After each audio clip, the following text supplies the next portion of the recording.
I think having been in the position that we found ourselves today with probably 6 overs to go, we'd have never managed or imagined, certainly after the game against Pakistan, that we'd come close, past, and maybe stare down the barrel of scoring 500. So it's a very proud day for us as a group, including the staff. What's most pleasing is the level of intensity that we operated at and continued to operate at throughout the whole game.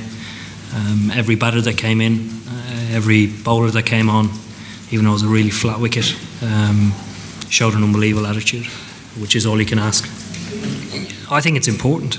There's a lot of talk about the top 3 guys at the moment because they're heavily weighing in with a lot of runs, but everybody has to perform, and that's the be-all and end-all.